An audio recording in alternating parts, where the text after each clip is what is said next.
स्वागत है आपका न्यू जनरेशन क्लासेस के चैनल पर, जहां पर हम आपको मैथमेटिक्स पढ़ाते हैं।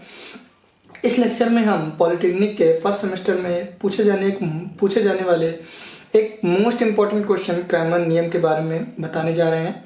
ठीक है, इस क्वेश्चन में हम ये बताएंगे कि क्रैमर रूल से आया हुआ प्रश्न को किस तरीके से सॉल्व करते हैं। ठीक है, अगर क्रैमर नियम की बात करें तो उसका एक फार्मूला होता है, और फार्मूले से पहले हम एक चीज और बता दें कि ये काम किस पे करता है ना। ये जो क्रैमर नियम है ये कहाँ पे हम लोग लगाते हैं? ये जो क्रैमर रूल है वो रैखिक समीकरण पे काम करता है। किस पे? रैखिक समीकरण पे काम करता है। किस पे काम करता है? रैखिक समीकरण पे काम करता है। तो रैखिक समीकरण क्या होता है? रैखिक समीकरण वो होता है जिसकी घात, वे चर जिनकी घात एक होती है उन्हें हम लोग रैखिक समीकरण कहते हैं। अगर एग्जाम्पल के तौर पर बोले तो जैसे x plus Y is equals to 2 और x minus Y is equals to 3, ये आपका क्या है? एक रैखिक समीकरण है। अब रैखिक कैसे हो गया? रैखिक का मतलब होता है कि जिसकी घात एक हो। अब इसकी घात एक ही तो है ना? इसकी घात एक ही तो है ना? तो इसलिए ये क्या हो गया? ये एक रैखिक समीकरण हो गया। अब हम इसको, ये जो रैखिक समीकरण है, इनको हम क्रैमर नियम से कैसे सॉल्व करेंगे? तो इनको क्रैमर नियम से सॉल्व करने का एक तरीका होता है। क्रैमर रूल का फार्मूला होता है कि क्या नाम, x बराबर में अगर आपको x की वैल्यू पता करनी है तो वो बराबर होता है डेल x अपॉन में डेल के बराबर, और y की वैल्यू अगर पता करनी है तो वो होती है डेल y अपॉन में डेल के बराबर, और अगर z की वैल्यू पता करनी है तो वो होता है डेल z अपॉन में डेल के बराबर।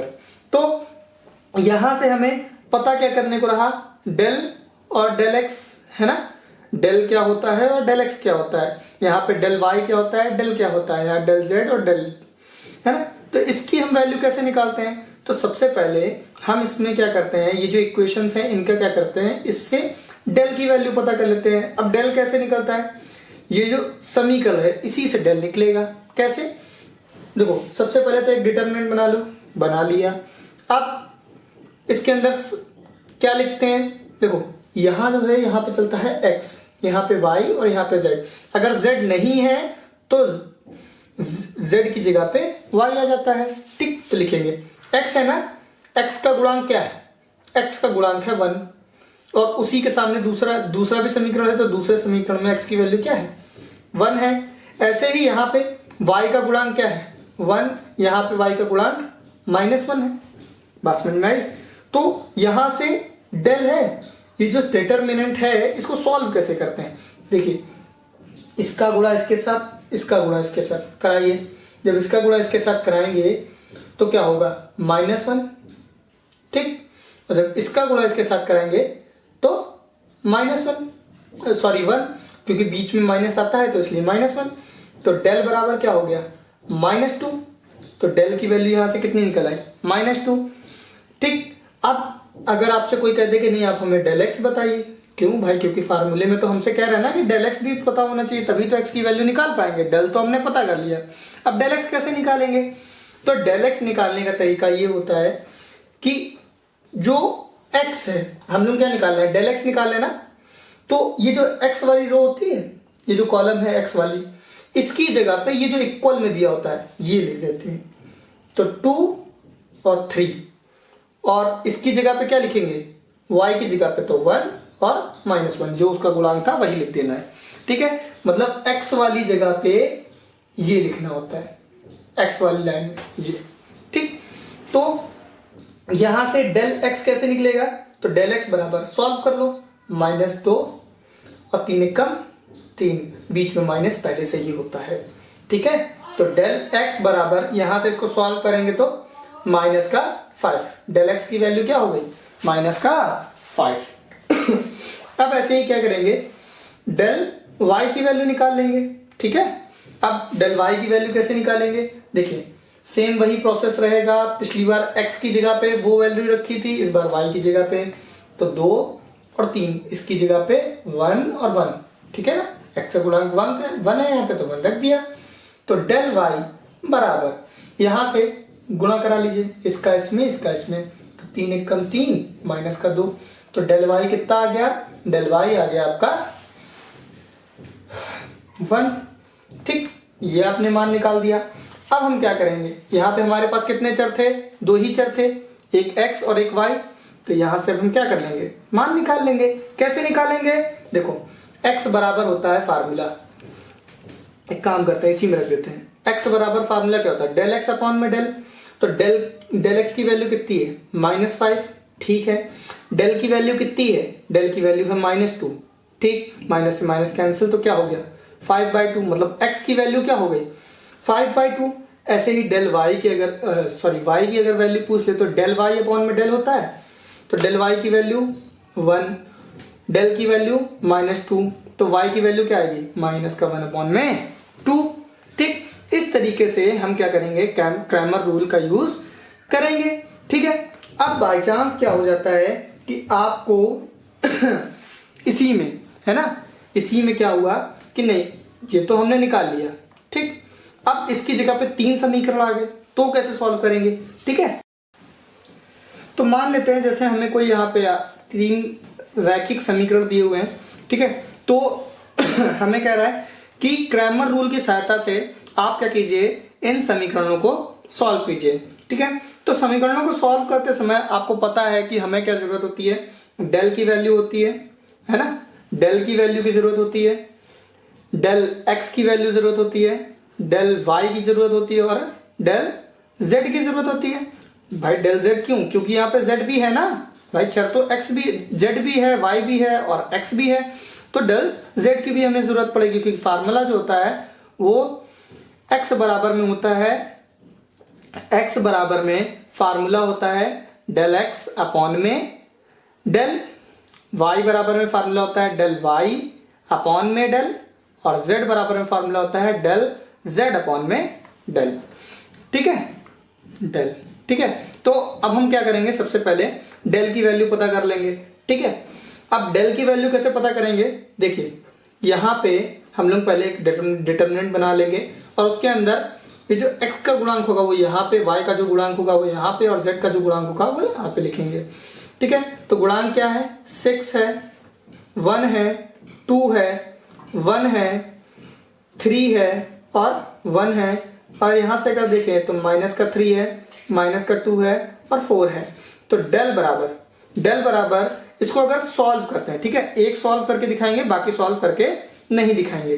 ठीक है, तो अच्छे से समझते हैं, जब हम लोग इस डिटरमिनेंट को सॉल्व करते हैं तो कुछ इस तरीके से इस पे कलम रख देते हैं। तो ये दोनों पॉइंट कहां पे एक दूसरे कट रहे हैं, यहाँ पे, तो इसके नीचे कौन सी संख्या है, 6 है, तो यहाँ पे 6 बाहर आएगा, और डिटरमिनेंट क्या बचा है 3 है, 1 है, -2 है, 4 है, 3 है, 1 है, -2 है और 4 है। ठीक, अल्टरनेट चलता है प्लस माइनस। ठीक है, 1 डिटरमिनेंट क्या है, देखेंगे भाई ऐसे काटेंगे तो 1 ही तो कटेगा।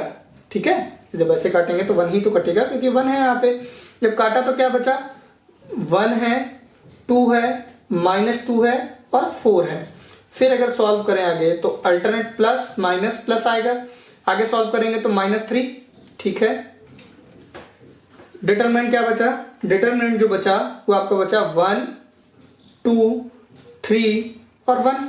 ठीक, अब देखिए, अब अगर यहां से डेल की वैल्यू निकालें तो डेल बराबर सॉल्व करेंगे इसको तो 6 ब्रैकेट में 4 3 12, गुणा हमेशा यहीं से कराएंगे, 4 3 12, बीच में माइनस होता ही है तो यहां से इसका गुणा करा देते हैं, 2 1 कम 2, माइनस है तो माइनस प्लस। ठीक, -1 ब्रैकेट में 4 1 कम 4, बीच में माइनस होता ही है, 2 दूना 4, माइनस प्लस, है ना, प्लस कैसे हो गया, क्योंकि एक माइनस ये है, एक पहले से था तो माइनस प्लस। देखिए ये प्लस माइनस कितना हो गया, -3 ब्रैकेट में, 2 1 कम 2, 3 दूना 6, माइनस का होगा, सॉरी 1 1 कम 1 ना। ठीक है, अब यहां से आगे डेल बराबर 6 इंटू 14 होगा कि नहीं होगा, -1 इंटू में 8 होगा कि नहीं होगा, 3 इंटू -5 होगा कि नहीं होगा, होगा ना। तो डेल बराबर 14 में 6 का गुणा 84 माइनस 8 एक कम 8 माइनस माइनस प्लस हो जाएगा तो प्लस का 15। अगर इसको सॉल्व करेंगे तो डेल बराबर आ जाएगा 91। ठीक है, तो यहां से आपने क्या की, डेल की वैल्यू पता कर ली। अगर आपको डेल एक्स पता करना है तो डेल एक्स में क्या करते हैं, जब हम लोग डेल एक्स पता कर रहे होते हैं तो ये जो इक्वल में नंबर्स दिए होते हैं, एक्स की जगह पे, ये जो एक्स है इसकी जगह पे ये वाले नंबर लिख जाएंगे। ठीक है, तो देखो क्या करना है, डिटरमिनेंट बनाना है और x की जगह पे 5 5 8 ये लिख देना है। फिर आगे अगर देखें तो इसकी जगह पे लिखना था, लिख दिया, बाकी जो भी है वो वैसा ही। ठीक है, डेल में ही देख लो चाहे। ठीक, 3 1 -3 -2 और 4 कुछ ऐसा बचेगा। देखिए अब अगर यहां से डेल एक्स निकालें तो बराबर में इसको जब आप इस तरीके से, जैसे आपने डेल सॉल्व किया है वैसे अगर डेल एक्स को सॉल्व करेंगे तो आएगा 91। क्या आएगा, 91 आ जाएगा। ऐसे ही डेल वाई निकाल लेंगे तो डेल वाई बराबर में सॉल्व करेंगे। ठीक, तो डेल वाई निकालना है ना, तो इस बार क्या करेंगे, एक्स जैसा था वैसे ही लिख देंगे। ठीक है, वाई की जगह पे ये वाली वैल्यू, क्या, ये जो वैल्यू लिखी है ये वाली। ठीक है, तो 5 5 8 5 5 8। ठीक है, अब आगे डेल, अब देखो z की क्या थी, -3 -2 4, तो यही लिख देंगे -3 -2 और 4, कोई दिक्कत नहीं। तो डेल y को जब जिस तरीके से आपने डेल को सॉल्व किया है उसी तरीके से अगर डेल y को सॉल्व करेंगे तो आपका आएगा 182 आएगा। कितना आएगा, 182 आ जाएगा। ऐसे ही जब आप डेल क्या करेंगे, z निकालेंगे, है ना, क्या करेंगे, ऐसे ही जब आप डेल z निकालोगे तो z की जगह पे क्या हो जाएगा, ये वाले नंबर लिख जाएंगे।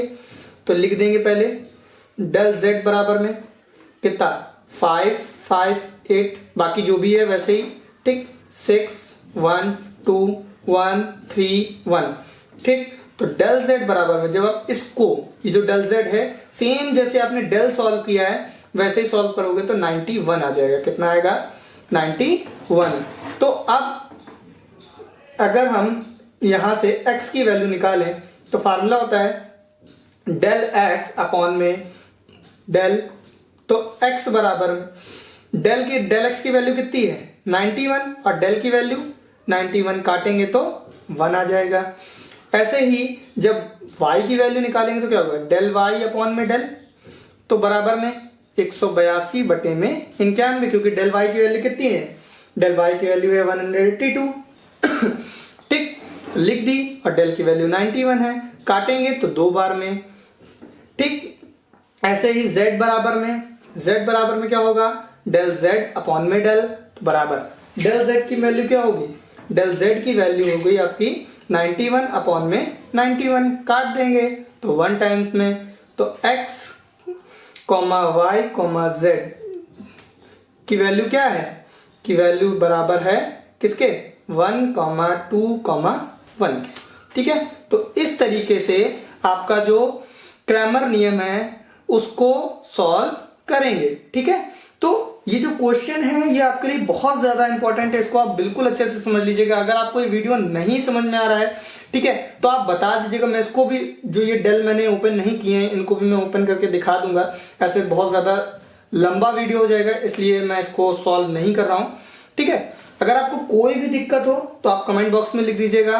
और हाँ, अगर आपको पॉलिटेक्निक से रिलेटेड और भी वीडियोस की जरूरत है ना, जैसे आपका अवकलन हो गया, है ना, और लेबनीज थ्योरम हो गई या डिमॉर्गे थ्योरम हो गई, है ना, तो अगर आपको इन सब वीडियोस की जरूरत है तो आप हमें कमेंट बॉक्स में लिखिएगा, मैं उसके बारे में भी लेक्चर बना दूंगा। ठीक है, तो सब्सक्राइब करें।